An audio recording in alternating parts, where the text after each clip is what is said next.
In this video, I'm going to give you a quick update from the Department of State for June 2022. We've seen more family-based immigrant visas issued in the first part of 2022, and this trend is going to continue. In this video, I'm going to talk about why it's happening and other predictions that you need to know if you have an immigrant visa currently pending in the U.S. Embassy or you're waiting for an interview.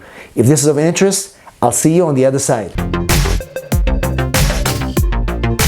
Hello everybody, and welcome back to our immigration channel. This is a place we get the most up-to-date immigration news, immigration information, and everything else that you need to make your immigration journey less stressful. My name is Jacob Sapochnick, and I'm an immigration attorney located in San Diego, California, and I help clients in all 50 states and all over the world. And in this video, we'll cover some updates from the Department of State as it was shared with the American Immigration Lawyers Association that I'm a member of, some information about family visas, the increased number of family visas for the first part of 2022, a quick update on immigrant visa waiver statistics, and a few other predictions that we're going to see in the next 6 months. So before we dive in, if you're here for the first time, don't forget to subscribe to our channel, click the notification bell so you don't miss any of our videos, and also give us a big like. We'll be able to share this video with more people just like you.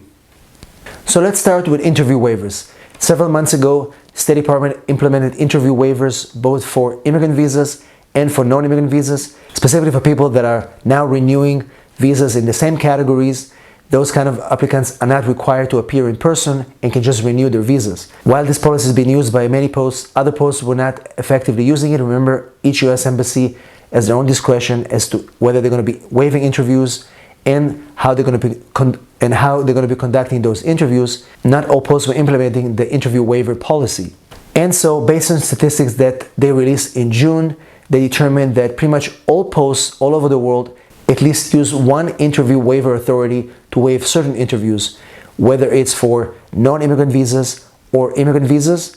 But again, it's not as widely used as we anticipated. However, it's still definitely helping reduce the backlogs a little bit. Based on a recent statistic they just released in June, over 30% of non-immigrant visas interviews who are being renewed will benefit from the interview waiver policy.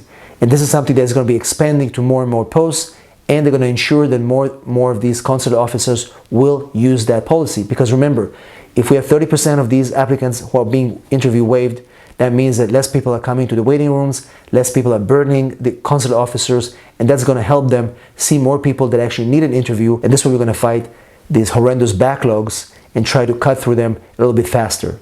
Hopefully reaching to over 50% interview waivers by the end of 2022. Also, based on this update, more and more consulates are reopening right now. More and more consular officers are being added to conduct those interviews, and it looks like, based on this recent update, that less unused family visas will be added to the numerical count of fiscal year 2023. And based on the question that was asked from the State Department is how many of these family immigrant visas are going to go unused this year as well, and what steps the Department of State is taking to fully utilize these visas and prevent that from happening. And while the State Department couldn't provide accurate numbers as to exactly how many of these visas are going to go unused, what they did tell us is the Department of State has issued more family-based visas in the fiscal year of 2022, in the first half of 2022, than they've done in 2021.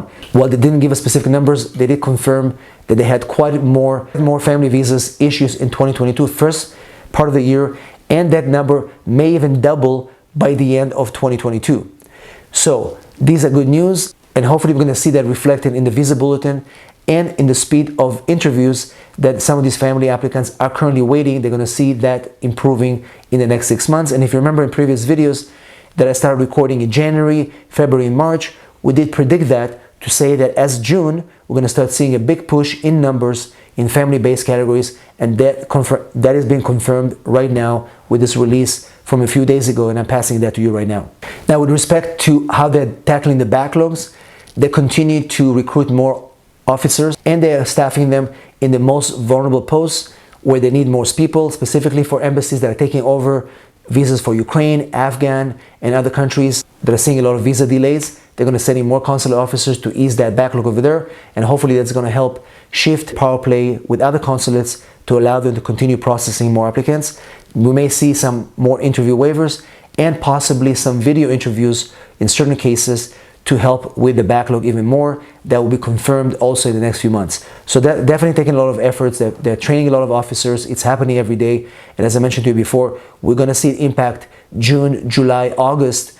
It's going to be really important to see how effective all these changes are taking place and the biggest impact on visa processing in the next 3 months. Let's talk about immigrant visa appointments. This is something that you all ask and was asked from the State Department.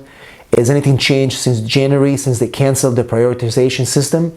And the Department of State said the following: the system was canceled, but they said that each embassy and consulate have discretion, and the Department of State making sure to let those consulate know that they have to continue processing immigrant visas, family, immediate relatives, K-1 visas.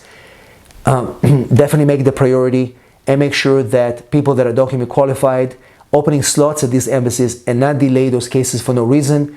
And if they have an issue, to communicate with the State Department to let them know if they need more support, more officers, or whatever they need to start processing those cases properly. Because once MVC is ready to send those cases, embassies should not be holding off. They should be opening slots for interviews, and that is something that we're going to see advance in the next few months, and we're going to see more improvement there, hopefully, that will actually show an impact. And while there is no post-by-post statistic as to which embassies are processing most cases, we definitely know that there are some embassies that are delaying cases and not processing cases normally, are not working on a routine schedule. That's creating a lot of backlog in MVC, and hopefully these posts are going to be accountable to the State Department, and whatever needs to be done to help them will happen, either by providing more staffing, more training, whatever needs to happen for them to allow more interviews and more communication with the National Visa Center. And finally, if you have any application that was denied under previous travel bans or any other procedures, if you have not reopened your case, if you have not taken steps to reopen your case, you have to communicate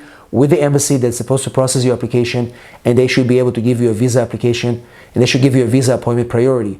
Remember, the travel bans are now rescinded, and if your case was denied just because of that, you should communicate with that embassy that you had supposed to have an interview, and they have their own internal procedures how to reschedule your immigrant visa appointment. Again, hopefully this update was useful. Any questions, let me know in the comments. If you need help with any of your immigrant visa cases or any of your visas, text me right here, 619-483-4549. I'm here for you. Thanks for watching, and I'll see you in the next video.